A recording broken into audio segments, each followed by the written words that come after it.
17, merci pour votre fidélité.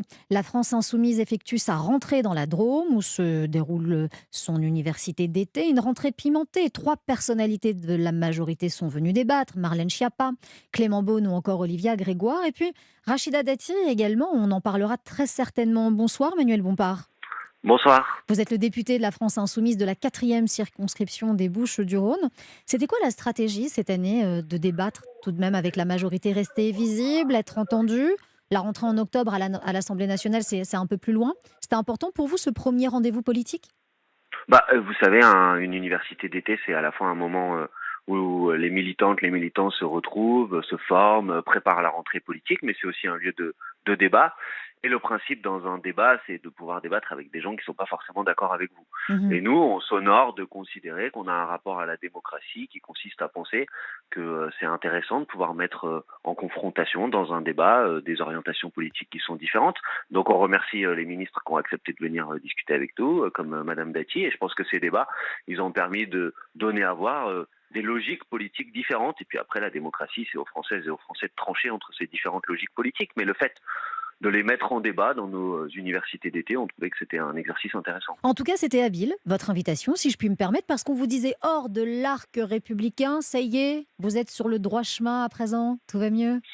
Bon, vous savez, nous, on ne demande pas des autorisations d'être ou pas dans l'arc républicain au ministre ou à qui que ce soit. En faisant la démonstration au quotidien par nos propositions, par les actions que nous menons dans la société. Mais là où vous avez raison, c'est qu'il y avait une petite musique dans une partie de la Macronie ces derniers mois qui consistait à dire que finalement, le Rassemblement national, la France insoumise, c'était à peu près équivalent. D'ailleurs, on l'a vu au moment des élections législatives. Et effectivement, j'observe qu'à plusieurs reprises, les ministres qui sont venus ici ont dit les choses franchement et ont dit qu'on ne pouvait pas mettre sur le même point, le même plan du point de vue de l'attachement à la République, la France insoumise ou le Rassemblement national. Mhm. Manuel Bompard, est-ce que la NUPES va bien? Je ne vous cache pas qu'on est un peu inquiet pour cette coalition. Oh, On se demande si elle, je vous assure, on se demande si vous êtes encore soudés. Prenons-en pour preuve l'une des grandes figures de votre parti qui doute ou à tout le moins s'interroge. Clémentine Autain, par exemple, qui s'est notamment inquiétée du manque de structuration du mouvement. Il y a un manque de structuration dans le mouvement de la NUPES? alors bon, la NUPES, c'est une construction politique qui regroupe plusieurs formations politiques, justement, dont la France insoumise, et qui, je vous rassure, va très bien. D'ailleurs, on nous avait dit à plusieurs reprises, au moment des élections législatives, oui, c'est juste une alliance de circonstances, ça va s'arrêter au lendemain de l'élection. Pas du tout. On travaille ensemble à l'Assemblée nationale, on a 4 groupes qui ont formé un intergroupe et qui mènent des batailles en commun. Et d'ailleurs, on va le faire encore dans les prochains mois. On va proposer des contre-propositions de loi à celles du gouvernement. On proposera un contre-projet de budget à l'Assemblée nationale par rapport à celui qui sera proposé par le gouvernement. Et tout va très bien. Après, les remarques de Clémentine Autain, elle s'interrogeait sur comment on continue à travailler pour structurer le mouvement de la France insoumise qui a connu une croissance très importante. On a multiplié par 5 quasiment notre nombre de députés. Et donc, ça nous donne une responsabilité importante. Et Mais Clémentine a pourtant, raison Manuel de dire Bompard, qu'il faut qu'on réfléchisse à comment on bien s'organise au sûr, mieux. on entend, mais pourtant à gauche, les langues se délient. On va citer quelques Pourquoi? personnes. Elle ose dire une réalité. Il n'y a pas de sentiment démocratique chez LFI. On ne sait pas comment ça fonctionne. Ah, Ce sont notamment les propos de à nos confrères de, vous savez, Patrick Caner, président du groupe PS au Sénat. Qu'est-ce que vous répondez? La NUPES n'est pas démocratique, ça n'est pas structuré. C'est le bazar chez alors, si je vous? peux me permettre, juste dans votre question, je pense que vous mélangez la nouvelle Union populaire écologique et sociale, qui est le regroupement de ces différentes organisations politiques, et la France insoumise. Ça, c'est juste pour préciser C'est le vraiment cadre pour de lui votre la question. NUPES. Il pense que ça n'est ni Ouais, démocratique ni structuré. Qu'est-ce que vous lui répondez? La NUPES, c'est une coalition entre différentes formations politiques.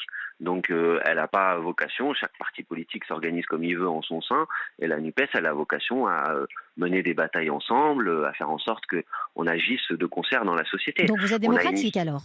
je le crois, oui. En tout cas, dans le programme que l'on défend aux élections, on propose la sixième République. On considère que la cinquième l'est pas suffisamment. Après, dans notre fonctionnement interne au sein de la NUPES, c'est une construction qui est une construction récente et qui, bien évidemment, nous allons continuer À à grandir. amplifier, à faire vivre, à grandir. Et donc, il y a des sujets qui sont devant nous. Maintenant, vous citez M. Caner qui est opposé à la NUPES à peu près depuis le début. Donc, je suis pas sûr que ça soit forcément la personne Ah, c'est une la voix à plus gauche en tout cas. habilitée à donner des conseils. Vous parliez notamment de votre organisation en interne. Comment est-ce que vous allez aussi gérer les grandes crises qui vous ont notamment secoué? On a le souvenir des accusations à l'encontre d'Éric Coquerel ou encore de Taha Bouaf. Est-ce que vous allez mettre des choses au point pour mieux organiser peut-être? Bah, on peut toujours mieux s'organiser, vous savez, et ces questions-là, elles sont pas forcément des questions simples à traiter. La vérité, c'est qu'au moins, au sein de la France insoumise, on a mis en place des structures pour essayer de faire en sorte de lutter contre ce fléau, parce que c'est un fléau des violences sexistes et sexuelles. J'observe que celles et ceux qui cherchent à nous donner des leçons sur ce sujet n'ont pas mis en place ce type de structure.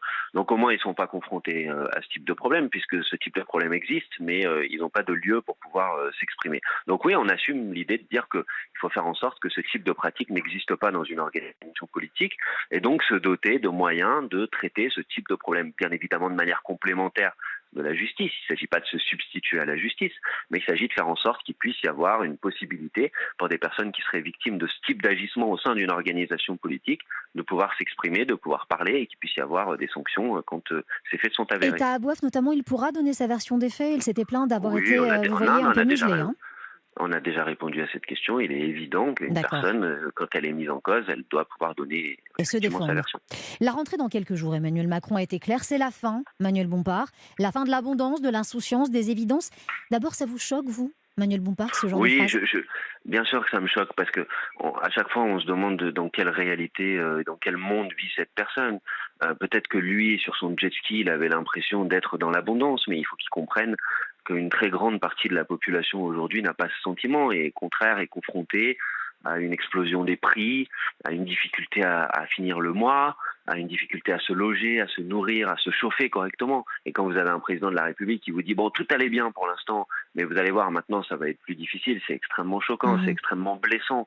Et ça, il devrait le comprendre. On avait pu penser à un moment que enfin l'ère des petites phrases méprisantes d'Emmanuel Macron était derrière nous. Malheureusement, c'est pas le cas. Mhm. Est-ce que la loi pouvoir d'achat, qui a été votée dernièrement, n'entérine pas surtout une vraie baisse de pouvoir d'achat? On en veut encore une fois pour preuve que toutes les revalorisations sont en deçà de l'inflation.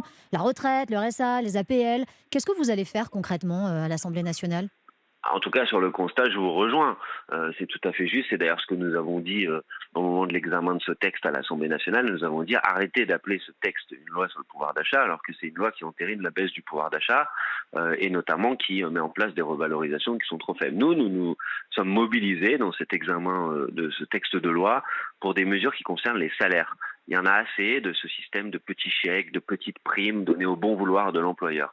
Si on veut faire en sorte que la vie soit moins difficile, pour les gens dans ce pays, il faut tout simplement que le travail paye. Et pour que le travail paye, il faut que les salaires soient plus forts. Et Mais vous donc savez l'État bien peut que c'est prendre une pas c'est pas décision simple, c'est l'État qui l'augmentation doit. du SMIC. Mais c'est pas Bah, le l'État non SMIC, plus ça qui dépend de doit. l'État, vous en êtes Oui, d'accord? le SMIC, d'accord, mais pour le reste des salaires, on ne peut pas dire non plus que c'est à l'État de gérer. Qu'est-ce qu'on fait dans ces cas-là? Comment est-ce qu'on Non, incite, par exemple, Manuel Bompard, bien sûr, mais les d'abord, on peut entreprises à commencer par le augmenter les SMIC. salaires? On peut commencer par le SMIC, mais comment est-ce qu'on incite les entreprises à augmenter les salaires aujourd'hui? Qu'est-ce que vous faites, par exemple?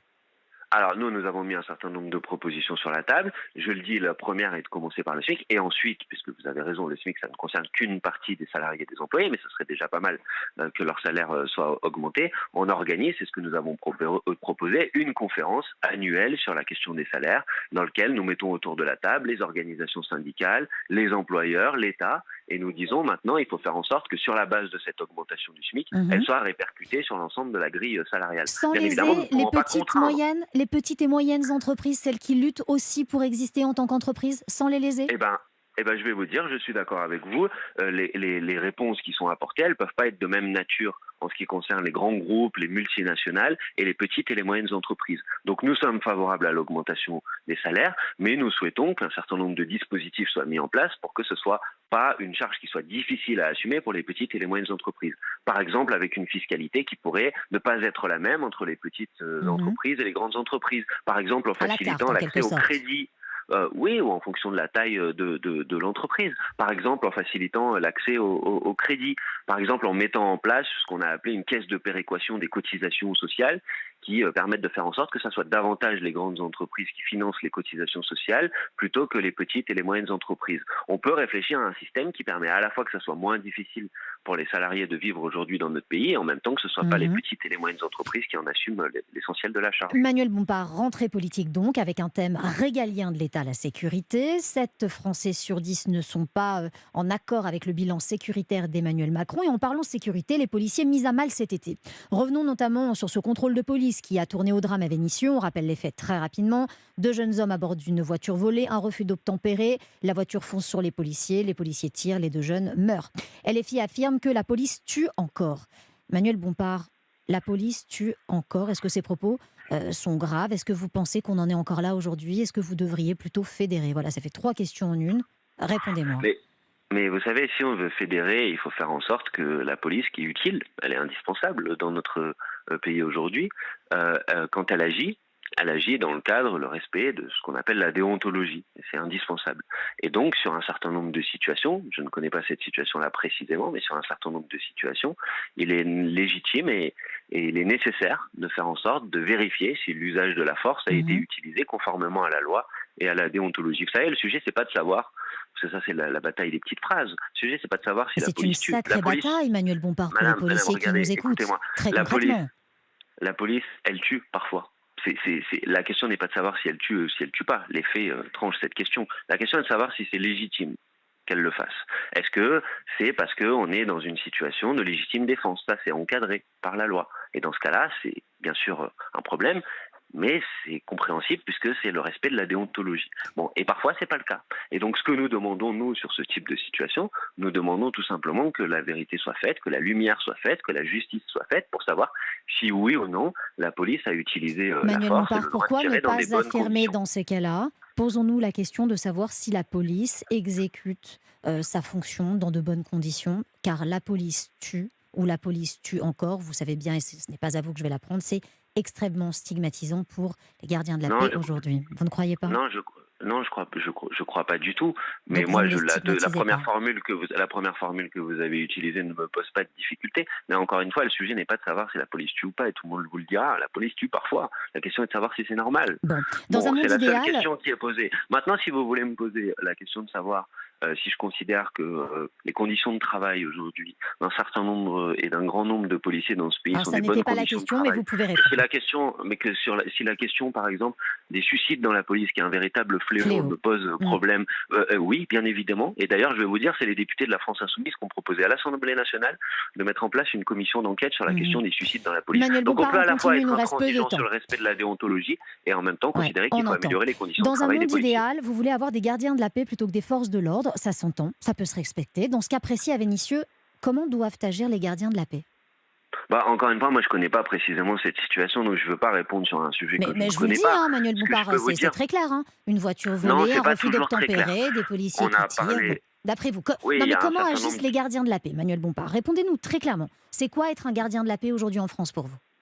Ben, un gardien de la paix, c'est une personne qui est censée agir pour faire respecter la loi. Et quand la loi est respectée, tout va bien. Et quand la loi n'est pas respectée, ben, il faut forcément qu'il y ait une intervention. Et elle doit Et se on faire intervient comment alors? dans un certain nombre de règles qui sont codifiées, qui sont encadrées par la loi. Ça s'appelle la déontologie.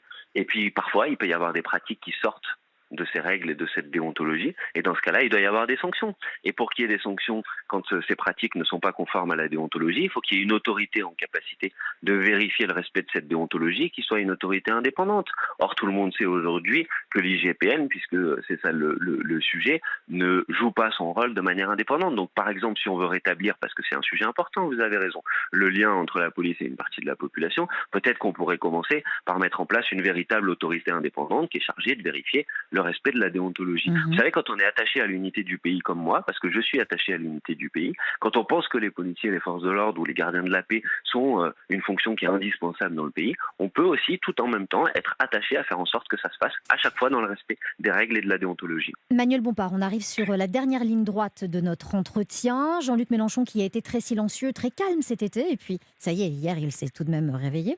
Une stratégie pour lui de la peur orchestrée par Emmanuel Macron. Il ne fera ni concession ni arrangement. Il demande une bataille déterminée, frontale à la rentrée. Que dites-vous?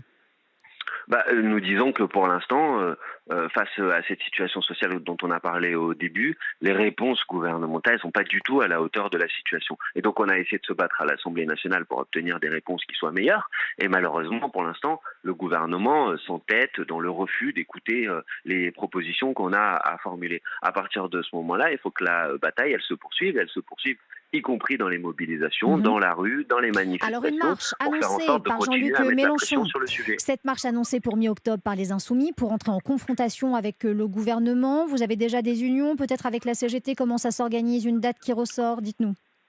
Non, pour l'instant, il y a eu 2 réunions qui ont permis d'échanger. Je pense qu'il y a une volonté commune de travailler une date de mobilisation, ensemble. Il y aura une nouvelle réunion le 12 septembre et cette réunion du 12 septembre, elle devrait normalement, en tout cas je le souhaite, Mhm. déboucher sur une date de mobilisation commune, au mois d'octobre. En tout cas, c'est dans cette optique qu'on travaille. Une dernière question, une candidature unique de la gauche pour 2027, un souhait de Pierre Jouvet du Parti socialiste. Vous voyez, tous les socialistes ne sont pas contre vous. Pour une gauche unie et qui n'exclut pas une alliance avec la NUPES, est-ce que votre porte est ouverte, Manuel Bompard, au PS? Et puis pour le lead, vous peut-être? Bah, écoutez, vous savez, on est en 2022. Bon, c'est un peu prématuré de parler de 2027. Mais en tout cas, je suis d'accord avec Pierre Jouvet quand il dit que notre objectif, ça doit être de permettre à la NUP de se poursuivre, de s'amplifier et pourquoi pas de préparer les échéances électorales à venir en commun. Maintenant, 2027 est encore un petit peu loin. Mais en tout cas, je partage sa volonté de D'accord. faire vivre la NUP. Le fils prodige, c'est vous, Manuel Bompard, vous prenez la main pour de bon? Au revoir, Jean-Luc Oh, Mélenchon. non, vous savez, Jean-Luc Mélenchon est en retrait, il n'est pas en retraite. Bon, c'est noté. Merci beaucoup Manuel Bompard, Merci député à de la vous. France Insoumise de la 4e circonscription des Bouches-du-Rhône, d'avoir accepté mon invitation aujourd'hui à suivre sur Europe 1. Ça fait